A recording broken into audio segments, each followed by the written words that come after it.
Hello दोस्तों, कैसे हो आप लोग। आशा करता हूँ दोस्तों आज अच्छे होंगे। तो दोस्तों इस वीडियो में मैं आपको पंखे की हर एक चीज़ रिपेयर करके बताने वाला हूँ। तो सबसे पहले दोस्तों इसके सर्किटों को हम चेक कर लेते हैं। सर्किटों को चेक करने के लिए हम पहले वायर को बाहर निकाल लेंगे। वायर को बाहर निकाल कर चारों तारों को अलग कर लेंगे। तो दोस्तों पहले हम कैपेसिटर के जो वायर हैं उनको निकाल कर अलग कर लेंगे और कैपेसिटर के वायर को निकाल कर अलग कर लिया। अब हम सर्किट को चेक करेंगे। तो सीएच लैंप से चेक करें। देखिए दोस्तों ये नीली वाली जो वर्क कर रही है और जो हमारी लाल वाली सर्किट है वो वर्क नहीं कर रही है। यानी दोस्तों हमारी जो कंडेंसर वाली सर्किट है वो तो वर्क कर रही है, वह जो मेन रनिंग वाली सर्किट होती है वो वर्क नहीं कर रही है। और दोस्तों इसकी बेयरिंग भी कटी हुई है, इसकी सीट भी कटी हुई। तो सब कुछ इस वीडियो में आपको बताने वाले हैं कि दोस्तों किस तरीके से हम इसकी शाफ्ट की सीट को सही करेंगे और जो कॉलर की सीट होती है जिसमें बेयरिंग लगती है उसकी भी सीट को सही करेंगे, क्योंकि दोस्तों नीचे ऊपर दोनों की सीट कटी हुई हैं। तो सब कुछ इस वीडियो में आपको देखने को मिलेगा। तो दोस्तों बने रहिए वीडियो में लास्ट तक अगर आप सब कुछ जानना चाहते हैं। तो देखिए दोस्तों हमने पंखे को खोल लिया है और खोलने के बाद अब इसकी मोटर को हम बाहर निकालेंगे। तो आप देख सकते हैं वायरिंग बिल्कुल सही दिख रही है। अब आप देख सकते हैं दोस्तों इसकी सीट जो है कितनी ज़्यादा कटी हुई है। कॉलर और बेयरिंग दोनों कटी हुई है। कॉलर की सीट कटी हुई, शाफ्ट की सीट कटी हुई, बेयरिंग भी कटी हुई है। तीनों चीज़ों की समस्या है। देख सकते हैं किस प्रकार से इस पर पुश भी नहीं किया है और मोटर बाहर निकल चुकी है। तो आप सोच सकते हैं किस प्रकार की सीट कटी है इसकी। तो दोस्तों अब इसके कनेक्शन को हम सबसे पहले कटाई की मदद से काट के इसकी जो डोरी है उसको निकाल लेते हैं और स्लिप वगैरह सबको हटा देते हैं और वायर निकालते हैं, जिससे हमें सही पता चल सके कि इसमें क्यों मोटर जो हमें रिस्पॉन्स नहीं दे रही है, क्यों इसकी सर्किटें वर्क नहीं कर रही हैं। दोस्तों हमने जो है इसकी वायर को काट के बाहर निकाल लिया है और अब जो है हमने इसकी स्लिप को भी निकाल दिया है, कनेक्शन भी अलग कर दिए हैं। अब दोस्तों देखिए तार को हम बाहर निकालेंगे। जो हमारी डोरी लगी रहेगी ना, पिछला साइड का हिस्सा हमने बीच से काटी थी तो उसको भी हम निकाल लेते हैं और तार को अलग कर लेंगे।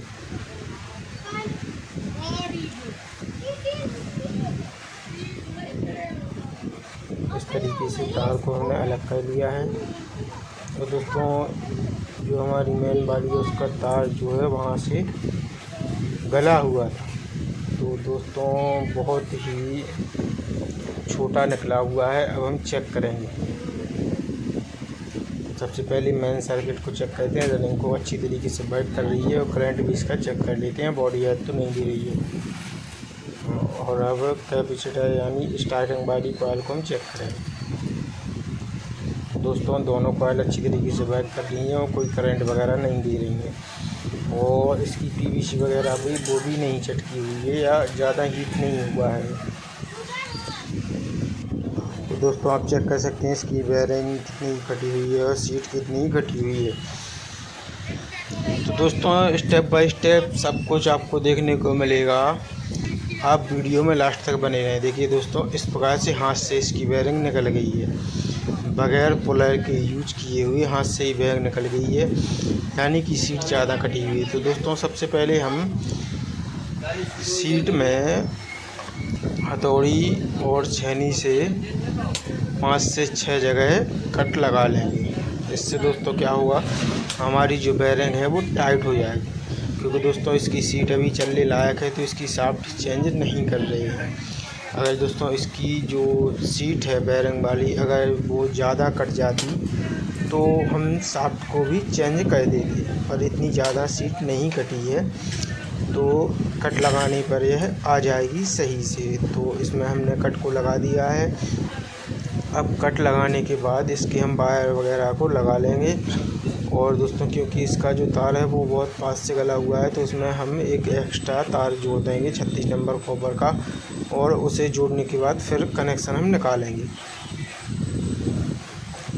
देखिए दोस्तों, इस वायर को निकालने की हमने कोशिश तो बहुत की, पर जो इंसुलेशन हम कर देते हैं, वायरनेस कर देते हैं इसमें, उसकी वजह से हमारे जो तार हैं वो सेट हो जाते हैं, तो वो इधर से उधर नहीं होती हैं। इसलिए अब दोस्तों इसको हम जो है इसमें तार लगाएंगे। तो पहले माचिस की मदद से इसका जो वायरनेस पॉलिश होता है तार के ऊपर, उसको हम जला लेंगे।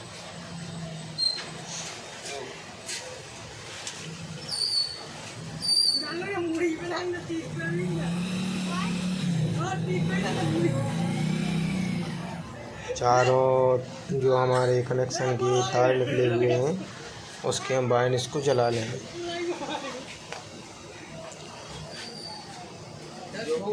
और दोस्तों जो हमारा जो वायर तार जो है वो पास से गला हुआ था, उसमें हम इस तरीके से एक वायर लेंगे और वायर को उसमें हम लगा देंगे ताकि हमारा जो कनेक्शन है वो लंबा निकल सके। तो दोस्तों इसको भी मजबूती से हम लगा देंगे ताकि अच्छी तरीके से जो लंबा कनेक्शन निकल सके और मजबूत भी निकले, जो कनेक्शन करने पर ना निकल जाए।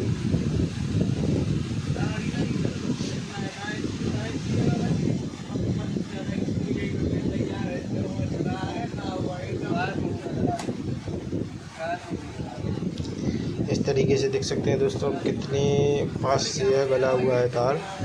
तो इसको जोड़ने में बहुत सावधानी रखनी पड़ती है, क्योंकि यदि यह टूट गया तो वह जो वो तार है ना वो जुड़ने का कोई चांस नहीं रहेगा। तो उसको जोड़ने में भी ख़ास तौर पर ध्यान रखा जाता है, क्योंकि मैंने आपको बताया कि वायरनेस डालते हैं तो उससे हमारी जो कॉइल हैं वो हार्ड हो जाती हैं।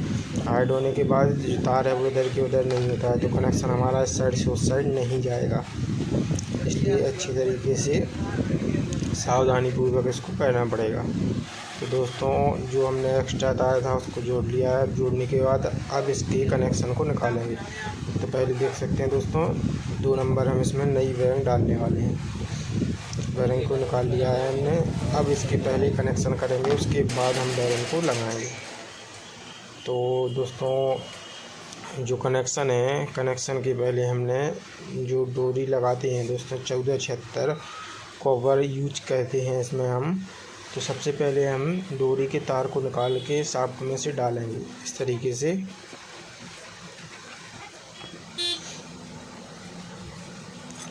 और शाफ्ट में से डालने के बाद हमारी जो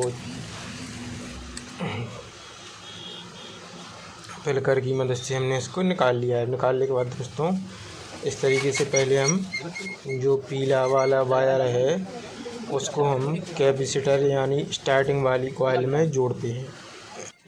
तो दोस्तों जो हमारे पीले वाले वायर रहेंगे उसको हम कैपेसिटर वाले में जोड़ेंगे, और जो हमारे नीले वाले वायर हैं उनको हम रनिंग में जोड़ेंगे।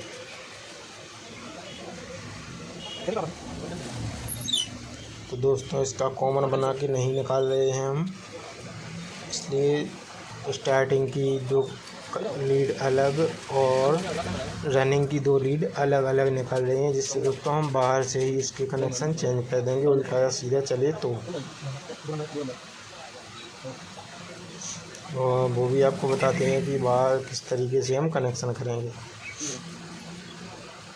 पहले अंदर के कनेक्शन कंप्लीट हो जाए, उसके बाद दोस्तों कॉलर की जो सीट है उसको भी बताएंगे किस तरीके से हम सही करेंगे। दोस्तों कॉलर की सीट जो हमारा कैप होता है नीचे और ऊपर का, उसमें जो बेरिंग लगती है दोस्तों उसको कॉलर बोला जाता है हम लोगों की साइड।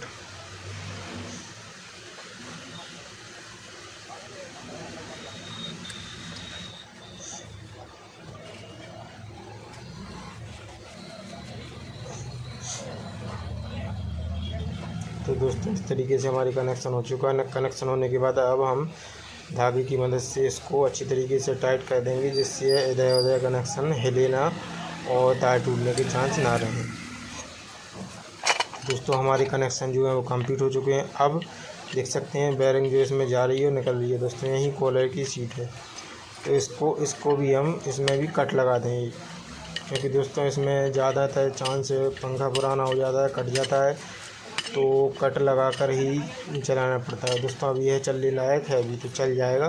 तो इसमें भी दोस्तों 7 से 8 जगह हम हथौड़े और छेनी की मदद से कट लगा देते हैं इस प्रकार से। अब कट लगाने के बाद सबसे पहले दोस्तों हम बेयरिंग को, जो हमारा पंखा है, उसमें लगाएंगे। और दोस्तों उसमें लगाने से पहले नई बेयरिंग में भी आप लोग ग्रीस लगाकर उसको ज़रूर है, क्योंकि दोस्तों मैंने कई वीडियो में देखा है, क्योंकि दोस्तों बहुत सी वीडियो में मैंने देखा है कि बहुत से मिस्त्री लोग हैं जो कि नई बेयरिंग डालते हैं तो उसमें ग्रीस नहीं लगाते हैं, डायरेक्ट बेयरिंग को निकालते हैं और डायरेक्ट लगा देते हैं। पता है दोस्तों की कंपनी से ग्रीस उसमें आता है, पर ग्रीस उसमें बहुत कम आता है। तो आप ज़्यादातर कोशिश नहीं करें कि नई बेयरिंग हो या पुरानी बेयरिंग, जो भी बेयरिंग हो, तो उसमें ग्रीस लगा दें, क्योंकि दोस्तों ग्रीस उसमें कम आता है। तो इस प्रकार से अब हम पाइप लेंगे और पाइप की मदद से ठोक देंगे इसको, क्योंकि दोस्तों यह कट लगा दिए थे तो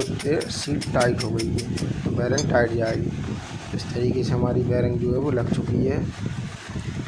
और लगने के बाद दोस्तों इसकी पीछे वाली बेयरिंग जो है वो सही है और उसमें ग्रीस भी है, फिर भी इसमें लगा देंगे। इसमें भी दोस्तों इस प्रकार से हम कट लगा देंगे, क्योंकि इसकी दोनों सीट जो है वो कट चुकी थी।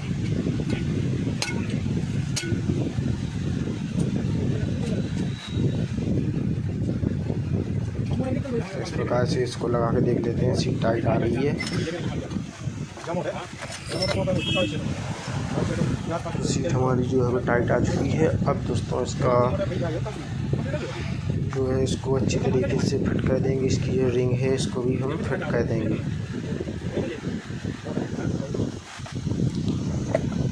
अब रिंग को फिट करने के बाद इस तरीके से हथौड़ी की मदद से भी इसको हम ठोक सकते हैं, क्योंकि दोस्तों यह पुराना पंखा है तो यह बहुत मजबूत होता है। अभी की जो नए पंखे हैं वह मजबूत नहीं है, पर ये बहुत मजबूत पंखे होते हैं, इनकी बॉडी जो है बहुत मजबूत होती है। तो इस प्रकार से हम अब तीनों बोल्टों को पेचकस की मदद से अच्छी तरीके से टाइट कर देंगे।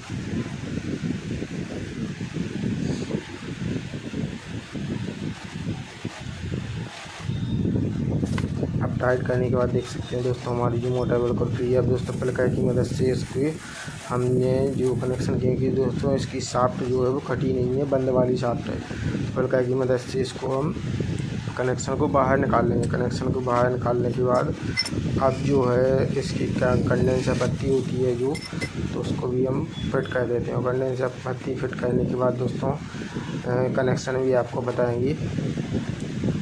तो पहले कंडेंसर पत्ती को हम फिट कर देते हैं। तो दोस्तों हमारी जो कंडेंसर पत्ती है वो फिट हो चुकी है। और फिट होने के बाद जो हमारे जो पीले वाले वायर हैं दोस्तों, मैंने बताया था ये कंडेंसर के लिए हैं, और जो नीले वाले वायर हैं बनाने के लिए। अब दोस्तों कॉमन बनाने के लिए सबसे पहले हम एक पीला वायर लेंगे और एक नीला वाला वायर लेंगे। तो इसको हम इस तरीके से जोड़ देंगे।